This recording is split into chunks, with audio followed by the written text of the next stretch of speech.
Hey everybody, I'm excited to have Heather Cox here with us today. This is going to be awesome because she knows everything about social media, Instagram, hashtags, Clubhouse. I mean, she's everywhere. You've got to follow her. In just a few minutes, she's going to introduce herself to kind of towards the end and kind of give you a whole list of ways to get in touch with her. But let's jump right into the conversation because Heather was just telling me just a couple seconds ago she's doing social media management for a ton of different clients. She's hired a couple of people. She's expanding. She's got 10,000 followers on Clubhouse. I mean, she's everywhere all the time. You guys, I feel like even you're just going to learn so much. Everything's going to be great, and there's so much, just a wealth of information sitting right here before us. So I thought we could just jump right into it and talk to Heather. So Heather, here's a good question. So I know there's so much going on with social media. It's so much so that you've hired people to help expand. And there's hashtag research, which is something that I didn't even think about very often until listening to you. Tons of different platforms to choose. There's Clubhouse, which is new. Obviously, Instagram is big. You know, there's Facebook groups, which is where you and I met through a Facebook group. And I'm sure different platforms are for different types of people. Can you give us like a quick rundown on kind of how do you get started in social media? Or what if you don't have a lot of followers, or what do you think would be some kind of introductory tips that you might give, and then we can kind of dive even deeper into the details after that. Yeah, totally. So, thanks for having me. This is gonna be so much fun. I love talking social media and WordPress. But yeah, so in order for you to get started, I always tell people to get the big three, which is Facebook, a Facebook business page, Instagram, and then Twitter. If you're a local based business, I would then also add on Google My Business. Because that is really good for local search engine optimization. And a lot of people don't realize that Google My Business is kind of in itself its own social media platform because they allow you to do posts and add videos and update your information. So it's literally like Google's, own social media platform and profile. That's what I suggest when people want to get started. And you want to make sure that you have a cohesive brand across all social media platforms. That's from Twitter to Facebook to Instagram to your website, because in my opinion, a website is also included within your social media strategy. If you just have social media, where are you funneling them to, right? Like if your business, if your social media, if your Instagram is just your business page, then you really don't have anywhere else to funnel them to. So you really want to integrate a website as well into your social media strategy. Clearly, you know this. But yeah, so what I suggest is getting a Facebook business page and optimize that, an Instagram creator account that is the business account, but you can toggle over to creator. That will give you more music that is bought by Instagram. So the popular ones that usually associate with a specific trend, you'll be able to use those. And then Twitter. Twitter is really good for your short form content. And it also has Fleet, which is kind of their version of Instagram stories. And so those are the three that I suggest everybody get on in when they're starting out their social media journey. Okay. In just a minute, I want to talk to you about what happens if you want to manage social media for other people. But before we get to that, one of the big questions that comes up all the time, especially even talking with other clients, other double stackers and stuff, is they'll feel like they create a lot of content and put a lot of effort into building the stuff to say, right? What should I say on Twitter? What should I put on Instagram? Make little videos, do all these different things.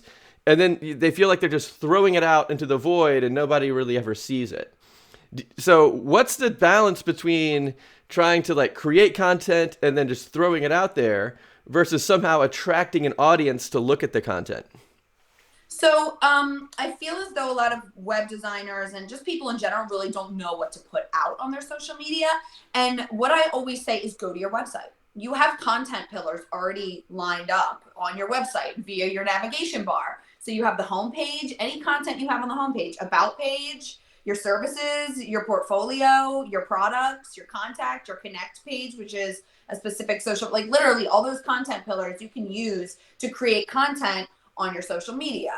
And then how to attract people to those posts then you want to make sure that we optimize our websites for search engine optimization. We should be optimizing our social media platforms for social media optimization, which is basically making sure that your bio and your information on that social media platform is correct so that it can be found. So let's say on Clubhouse, when I first got onto Clubhouse, I searched WordPress because I'm such a huge WordPress nerd.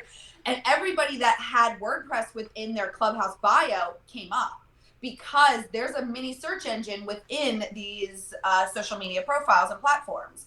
So you want to optimize your bios and your content and your feed for those mini search engines that are within there. So that will get the specific eyeballs that you're looking for onto your content, which can funnel over to your website, which can turn into a consultation call, which can turn into a client. So you really just want to, like we optimize our websites for search engine optimization, you want to optimize your social media for social media search optimization. That's a really interesting point. I don't hear a lot of people talking about like social media optimization. Yeah, no, they don't. But it's a huge thing. It's a big thing. Like you were just talking about it, and we were in a Clubhouse room the other day talking about the hashtag Slayer. Like all this, in depth, like algorithms and formulas to figure out which hashtags to use, and what's the velocity of the posts that go through, and the engagement, and should you go for giant tags that have a ton of engagement, or smaller ones, or somewhere in between? Because if you go for the big ones, then everything's just flying through so fast, but if you hit it, it's like the jackpot. Whereas if you go to the smaller hashtags that are less popular, you kind of stand a better chance of getting some success there. But even if you do, it's just a little bit. So it's like, how do you balance it all? So everything that you just said is huge in terms of social media optimization. That's a really interesting point. I think that goes way overlooked. Yeah, I agree. And I feel as though that, like, because I've been doing this for 14 years now, like in WordPress and social media. So I have always looked at a website and social media as a whole entire living, breathing thing. So they're all connected to one another. Google feeds off of the mini search engines within the platforms, right? Like the internet is scouring everything, and anything on the internet Google can pick up. So I always looked at like website building and social media as like a tag team, like as two peas in a pod, because they're feeding off of one another, and you should optimize everything. I mean, that is why I created this branded hashtag that I use, and I use it across all platforms, from my website to my social medias. And if you put in my branded hashtag on Google, I'm the first one to appear, because literally, like, I've been using that hashtag, and it's kind of created this, I guess an easier way to find me. But I've utilized the search engines within the smaller, like, social media profiles to work with the bigger search engines over at Google. So it's all just one circular thing. So when you're posting stuff out there, what do you feel like is a good call to action? Or should there maybe even not be one? Maybe it's for exposure. What do you think about that? Because a lot of times, I'm going to ask you about email in a second, but a lot of times when I send out emails, or when other people do it and they're asking me to audit their emails, like, why am I not getting a good response rate? A lot of times people just send out these emails and they don't ask anybody to do anything. They just like read it and that's it. Don't click to my website, don't watch a video, don't follow me, don't do anything. It just, here's some information and that's it. Even if you're talking about a product that would be really cool. Like I was talking to this lady the other day. She's got a client that's a chocolatier. The guy makes all this cool chocolate and everything. Yeah. And he has this subscription program where you can, I don't think it was monthly. It might be quarterly, like seasonal. Like a couple times a year, he'll just send you a bunch of chocolates that are for the season, like fall stuff, Christmas stuff, whatever it might be. That's nice. And you just kind of get on a subscription of all this really cool kind of handmade awesome chocolate. And it's like, yeah, that'd be great. But then there was like nowhere to buy it, no buy now button, no subscribe button, no link to the website. I'm just telling you I got it. And there's no call to action. And I find that sometimes with social media, like you don't have as much space. Like you can't tell a whole story on Twitter or whatever, unless you do lots of tweets or whatever. But normally it's short form content. What do you think about the purpose behind it? Is it just to get the exposure? Is it to get people to, jump over to your website? Is it to get people to sign up for an email list? Or, what do you feel like is a good purpose behind it? Well, there's a lot of different call to actions that you can use in regards to your social media. It just really depends on what your goals are and what industry you're in. So for my restaurant clients, we'll say, good morning, happy Tuesday, or no, happy Monday. It's Monday, Muffin Monday. Head over to the link in our bio and order a muffin from DoorDash, or stop by our location and ask for curbside pickup. Like, there's specific call to actions that you have, but then there's also specific call to actions you have per platform. So if you say comment below on Twitter, well, there is no commenting below on Twitter. So you have to make sure that you optimize your call to actions per platform. So I'm going to say retweet and tweet me a comment, or retweet, and add your opinion or whatever. I will make that a call to action on Twitter. But then on Instagram, I'll say drop a comment. On Facebook, I may say tag a friend and drop a comment. Like, there's different call to actions to do different things. So, I think you want to make sure that you optimize those call to actions for what your goals are, what your industry is. If you have a shop now. Even though sometimes Instagram does like to shadow ban those words because they want you to shop within the platforms. So like visit the shop now button on my Instagram bio. Like, you just want to make sure that it's all optimized. Again, bringing it back to optimizing, because if you optimize it correctly, then you'll get more reach and engagement on your social media platform that you're using. So that makes a lot of sense. So now let me ask you about email a little bit, because email has been around forever, right? Like, it's the oldest form of digital communication there probably even is, right? And a lot of people say, oh, it's old, nobody does email. Like, and I've even seen like YouTube videos where people will walk up to somebody and say, hey, can I get your email? And the other person's like, my email? What are you talking about? So that's crazy. But on the other hand, I think email's sexy. I love it. It's like, I get more engagement from sending emails than anything else. Like, if I do, like when I release this podcast, I'm going to email everybody and say, hey, listen to what Heather has to say about social media. And that will generate, more clicks and views than any other thing that I do. And so do you ever use like social media to get people to join your email list? Or like, how does email get into the mix? So basically, I have free lead. I basically give out free stuff in order to get an email. So it's kind of like, instead of asking them to pay $4.99 for my ebook, I'm just gonna be like, hey, I have a free ebook. Use your name and your email, and you can download it right now. And then I get those emails. So you're curating your email list.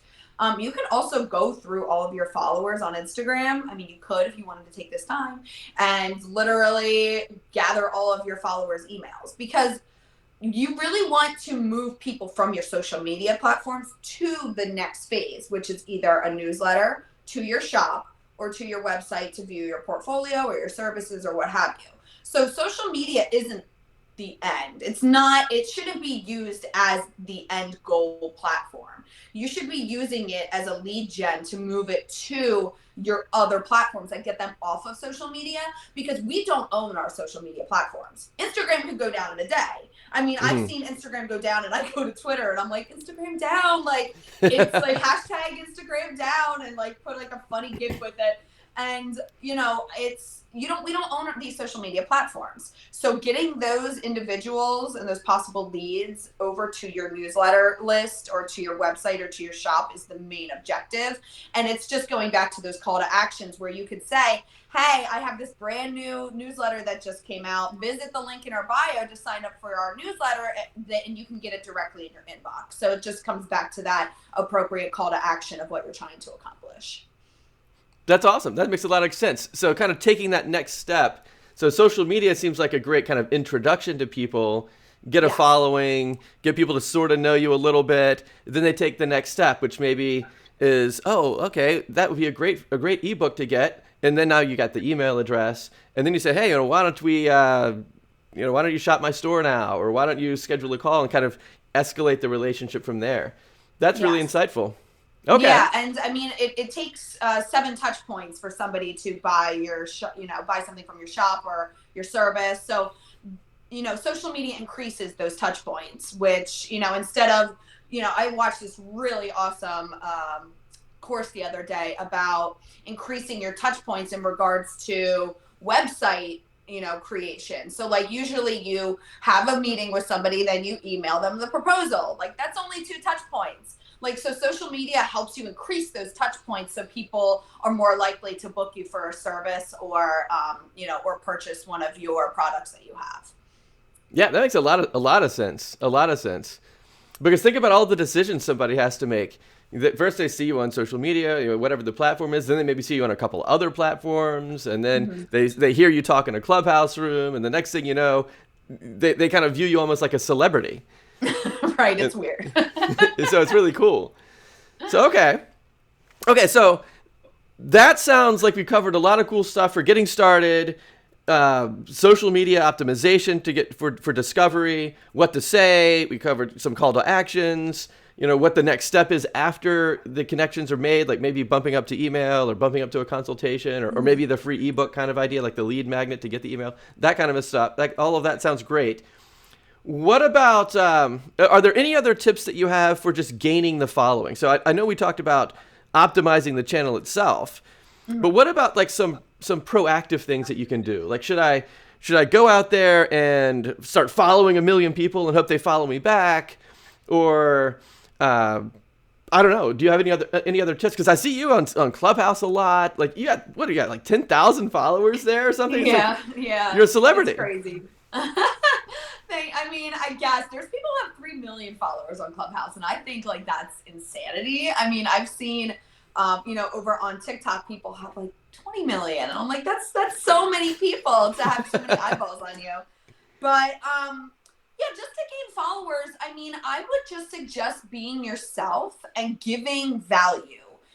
If you're able to stir an emotion up in somebody, if you're able to give them knowledge and information, like I drop, social media tips all the time and WordPress tips on my Instagram all the time. Just, giving value, stirring an emotion, and then like even being funny. Like I love just being like a jokester in regards to these social media platforms, and just making kind of like insider tongue-in-cheek kind of videos.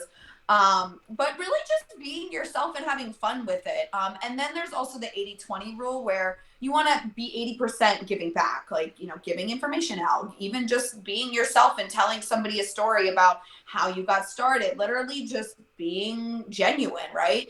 At 80% of the time. But then 20% is when you're selling, when you're pushing the newsletter or pushing people to. So if you're just more organic and having fun and just being yourself, then that can turn into followers. And then in regards to like following 1 million people, like don't do that. Like you really should be focusing in on your industry. But like if let's say you wanted to follow more WordPress people, you would type in WordPress and then all these people would come up. You can even do a search like on the hashtag and then see what other like WordPress influencers are on Instagram. And then you could start engaging with those accounts, even just commenting, like a genuine comment, not like fire emoji, like that. No, I could do that in my sleep. But what people want is real engagement. On social media, we want to be social with one another. So if you're being a genuine social person on social media, then you will get that social interaction back. So that's just my thought. Just being genuine online will get you the followers. I think you're exactly right. I completely agree with that. And that's what I've seen to be sort of true for myself as well. But I've also noticed that there's kind of a funny timing thing. And what happened was, like for the first long piece of time, I don't know, maybe the first 6 months or so, I was trying to build this Facebook group up. And I'm a little bit... I kick a lot of people out of the Facebook group. Like the group could be probably 10 times the size that it currently is. But a lot of people get in there with no intention of adding value, no intention of being right. social. Just they want to promote some kind of theme they created or some affiliate program they've got. Mm-hmm. It just turns into a giant mess. And so what you end up with, and what I found to be really distracting in other people's, I spend a lot of time in Facebook groups for whatever reason. I guess I run Facebook ads and everybody sees me on Facebook. I've seen your Facebook ads, so they work. Excellent. But like other people, like, I've got this friend, Steve, he runs this huge group, like 20,000 people in there about WordPress plugins and stuff. And it's like, it just doesn't seem to be helpful to anybody. Like Yeah. there's so much noise in the group with all this other random non-helpful stuff. But I've also found that after a certain period of time, it's kind of like that hockey stick growth thing. It's like you kind of don't really get anything, and then boom, you're like at 2,000 subscribers or something like that. Do you find that to be true too? Or did you find that your growth was more linear? I mean, I've been doing this for 14 years. I should have put more effort into my own social media platforms. I didn't, because I was more focused on my clients' social media platforms, making sure they were perfect, making sure everything was going out on time, creating content that spoke to their, clientele and their potential customer. So I let mine fall to the wayside. So mine literally was like, chilling. Like literally I had like 1,000 followers, maybe like 2 months ago on Instagram. But because of Clubhouse and giving back, not like literally, I'm really good at being on audio-based platforms. Like I'm not very good on video because I use my hands a lot and I'm moving around, and I just like to be, and I have to do my makeup, and like who likes to do that? So like the audio is more just like I can spitball my thoughts and kind of just put out me being genuine out there, and have people hear what I have to say. And that has translated from Clubhouse over to Instagram. And so, yeah, it did the hockey stick thing where, I was in a search engine optimization room. There was like, I don't know, like 500, 600 people in there. And it was just me and 3 other people talking about search engine optimization. It was the best room ever. I was so geeking out. And I literally gained 75 followers within like an hour. Like it was crazy. So like to have that effect of just having a new social media platform come out will definitely help translate followers from there over to another platform, kind of like TikTok. When TikTok came out, I was getting a lot of followers because I have 15K on TikTok, and then I translated over to my Instagram. So now it's Clubhouse. They're transferring from Clubhouse because it's me being more genuine. So yeah, it definitely was that hockey stick. And for anybody who wants to start social media, just do it and pay attention to your stuff because literally I've been doing it for 14 years and I should be somewhere else that I'm not in regards to followers. So that's just a little piece of advice for anybody starting. Well, so let me segue into that and ask a little bit more about managing social media for other people. And here's one of the things that's a sticking point. I've noticed that social media is a lot of work. There's a lot of stuff that you can do, right? Creating the content, pre-scheduling out posts, figuring out who to follow, figuring out your hashtag algorithms, doing all the optimization. And then you'd have to repeat that process, half a dozen times on all the other different platforms that you want to be on. So that's a lot of work.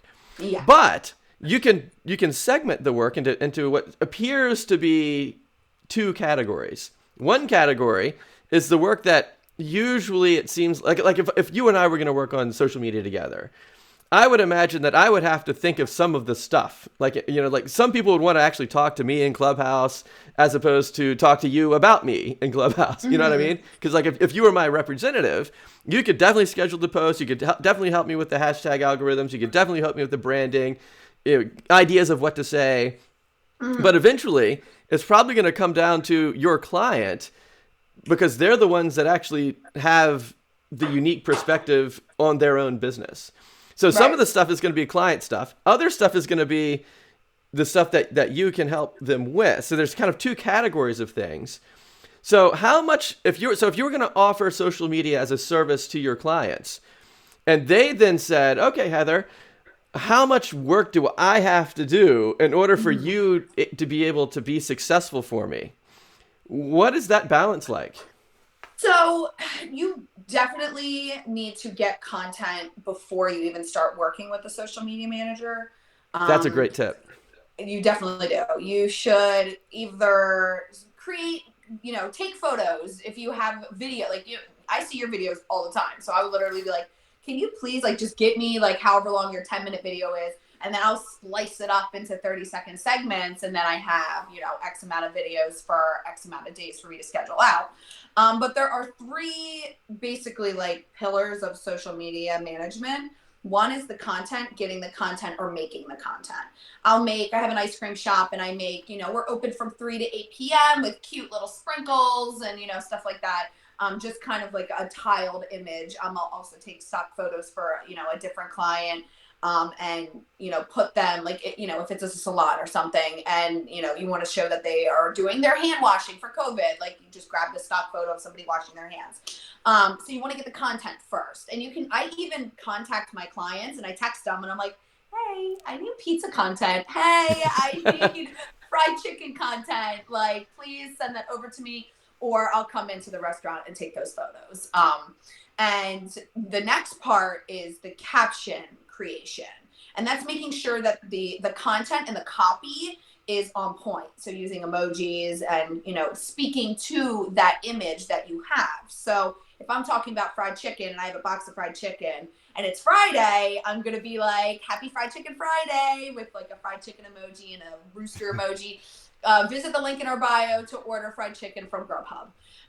And then the third one is your hashtag research. So you want to get your hashtags all lined up. And this is for Instagram. Instagram only does the 30 hashtags. Twitter, you want to do like 4 based on your location and the content. Facebook, same thing. But there's 3 different parts. It's the imagery, the copy, then the research and the hashtags. So you really want to make sure that what you're putting out there is correct. And then the fourth part is the scheduling. So you want to make sure you have a great scheduling platform to do this. So Facebook and Instagram can actually be scheduled out on business.facebook.com, which is the content creator studio. And they're rolling out scheduling stories, which I'm like so excited about, because like I have to manually post stories for a lot of clients, and I only have it for 3 clients so far. I'm waiting for the other ones to be rolled out. So I'm like checking like every day, like, oh my gosh, does this client now have story scheduling? But so Facebook and Instagram can be scheduled out with business.facebook.com. Twitter can be scheduled out with ads.twitter.com or Hootsuite. Google My Business can be scheduled out with Loomly. Pinterest can be scheduled out with Pinterest. TikTok. I believe over in the UK or wherever, they can schedule out TikToks now, which is incredible. So like there's 4 parts to it. You just want to make sure that you get the content first, and then all the other parts kind of, happen easily because you already have the content and you already know what you're talking about. That's a really interesting point. So if somebody comes up to you, or maybe you built a website for somebody already, and you're thinking, what can I do to add more value to this client? Mm-hmm. And you're thinking, okay, well, they're not doing anything on social media. And then you say, okay, well, what if I recommend that they do, but they don't have any content yet? Like they haven't, like say you're working with, I don't know, most of my clients tend to be like in health and medicine and doctors and stuff like that. Mm-hmm. And they have no content on any platforms about anything. They might have a website that talks about their services or something when we first meet, but they don't have like tips or videos or pictures, or they mm-hmm. have nothing. Except for they have tons of knowledge. Like they could say little 1-minute videos here and there about how to, overcome migraines without having to medicate yourself, and how to lose weight, how to get off sugar addictions, all mm-hmm. kinds of things. They could put it out there, but they don't have it yet. So what do you do in that kind of a situation? So I actually I do social media management, but I also do social media strategies. For those people who don't have content. So if you have a website, like I have a client who's a podiatrist, and it's difficult to get doctors to just sit there for a minute. I mean, they have patients all day, they're dealing with insurance stuff. Like who has time for that, right? So, what you do is you use the content pillars that are on their website. They have healthgrades.com. They have reviews. There's Yelp, there's Facebook. You can create these review tiles where, you literally go to maps.google.com, put in their location, you have all these Google reviews, you type a review out that is branded to their website and their brand, and then you can push it out on social media. You can use stock photos. I use a lot of stock photos for, used to work for a chiropractic place, and we would, grab some stock photos of chiropractic and making sure that, for old people, like your gait, so like you're standing up and sitting down, we did a lot of that, and then we did the services, like wound care, like we'll make a post about wound care, the hours of operation, accepting new patients, we accept all insurance. For the podiatry place, I do fun foot facts, because people want to know that you can put your thumb or your toe on your thumb if you lose your thumb, right? So like just having these like making it fun, but then also like making it kind of like pushing your services while also giving value at the same time. So you can create all the content if you have a client who is really bad at getting you content or doesn't have time to get you content, which a lot of doctors and hospitals, like, they don't have time for that. Like, they're seeing patients all day. So sometimes you have to be the content creator on top of the social media manager. So it's kind of like, that's why I do both, because I'm not going to sit here and outsource my content creation to somebody who doesn't understand the client. I'd rather just do it all together instead of outsourcing. So you just said a lot of really good stuff. A lot of really good stuff. For example, like going into the reviews and seeing what kind of things are people saying, because one of the things that is really cool and kind of like an untapped resource in reviews, a lot of times people don't know what kind of outcomes people are enjoying because of a particular service, right? Like a lot of times the business owner just knows, oh, I know how to help people with migraines. But when somebody leaves a review, they'll say something like, I couldn't go to my kids' soccer games because every time I was outside, I was so exhausted. I had these migraines, and I couldn't go out to dinner with people because the sound and the light and everything would freak my head out, and I just couldn't. But now that you've helped me, I've gotten my life back. I'm seeing my kids play sports. I'm going out to dinner. I'm going to movies where the lights don't mess me up anymore. Yeah. It's like they're talking about all these outcomes, and that's really what people want. Like. If Exactly. you are the doctor, go out there and say, hey, if you're feeling like you can't go to your kids' soccer games because you've got migraines all the time, or you can't go out to eat, or you can't go watch movies, let's talk about that. There's just some stuff that I can do to help. And that's like, well, that's exactly my problem, right? And all that's living in the reviews. All you have to do is harvest it out. Yeah, and I mean, it's marketing when you say it, but it's social proof when somebody else says it. So that's right. Yeah. So, and I don't remember who said that quote. It's in my ebook. Like I quoted them at the end of my ebook. But like I always think about that. If you have somebody else saying it, then that's free marketing right there and social proof, and you definitely should utilize that in your social media. That's true. Another really cool thing too is targeting for the client. Like if the client says, oh yeah, I can do a million different things, but then you look at the reviews and everybody leaving the reviews is saying, oh wow, you really helped me get over migraines. Maybe you should target migraines a little bit heavier. Yeah. So that's a lot more of insight in there as well. So that's really cool. So we've got the whole thing about reviews, which is really cool.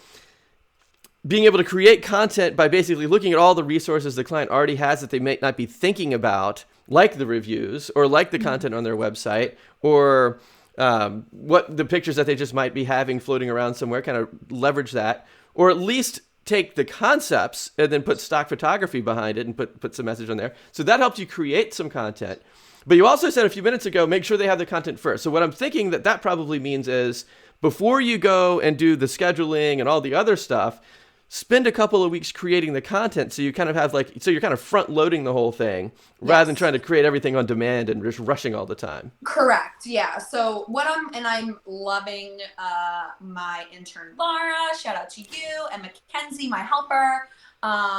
They definitely helped me streamline my process because I didn't have anybody to answer to for 14 years. So now I have people working with me. So I basically get all the content together first. I literally just I either make it or I source it, or I find user generated content, which is content from people. Let's say somebody goes to the podiatry place and they snap a selfie in the podiatry office and they're like, oh my God, this is the best podiatry place ever. And they tag the account. Then I'm going to take that. I'm going to be like, thank you, Melissa, for coming into our podiatry place. We really appreciate it. And then put photo, credit, and then her username. So you can gather all of this content, and then have somebody, or if you know how to write really good content or copy, then you can like basically describe the image, then you do the research, you put the hashtags, then you send it out and you schedule it. So it's definitely streamlined. So like you said, front load it, get all of the content images together first, if that's video, if that's just a quote images, stuff like that, like literally just get it all together first, and then like I said, everything else will just fall into place because you're basically just describing that content anyway. That's awesome. That's awesome. So what about charging for it? So would you charge differently for the content creation versus the strategy versus the scheduling, or is it all kind of lumped together into kind of like a subscription? So you kind of changed the game on this for me, and I will say, and the reason why is because before I was, doing the technical things, right? I can do content creation. I can do social media scheduling. I can do, content curation, which is like finding the user generated content and getting it all together. And that's how I was with my WordPress. I can do WordPress, SEO. I can do like all these technical things, but I didn't really focus in on how I can guide them through the process and be an expert in the field in regards to all of social media, kind of like all of WordPress. Like you can sit down and ask your WordPress client what their goals are, but they may not know what their goals are because they don't understand. So, and like you want to guide them in the direction that they want to go. It's exactly the same thing as social media. So now instead of sparsing everything out, like, oh, I do this, I do this, I do this, I'm literally a social media manager, consultant, and strategist. So all of it, the content, the hashtag research, the social media management and scheduling, the engagement, commenting back, making sure, even, manually posting stories, replying to those stories, replying in the messages.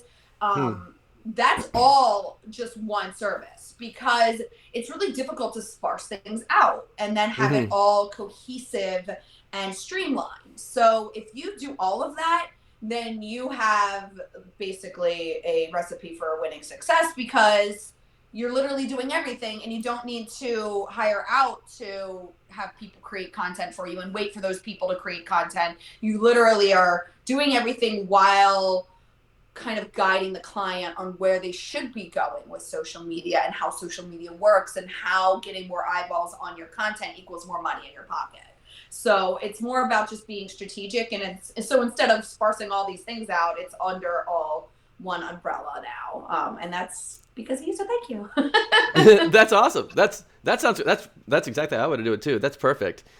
So do you factor into the equation what kind of client it is? Like, for example, if you were getting clients for doctors, and doctors are making a lot of money off their patients, versus I know you would do a lot with restaurants and food and stuff, where obviously food is a lower ticket item than chiropractic care, but you eat a lot more food than you do go to the chiropractor. So does it all balance out, or to what degree does the pricing change based on who the client is? Well, it really depends on what they believe are their goals are. So like if they have newsletter marketing, that's included. If they have, if they want you to make content like reels and videos, if they want you to be engaging, or if they just want you to post, like that's it. Like it really depends on what their budget is, and then what exactly you'll be offering. Because I have a client who I do social media management, but then I'm also doing their search engine optimization and analytics for their website. So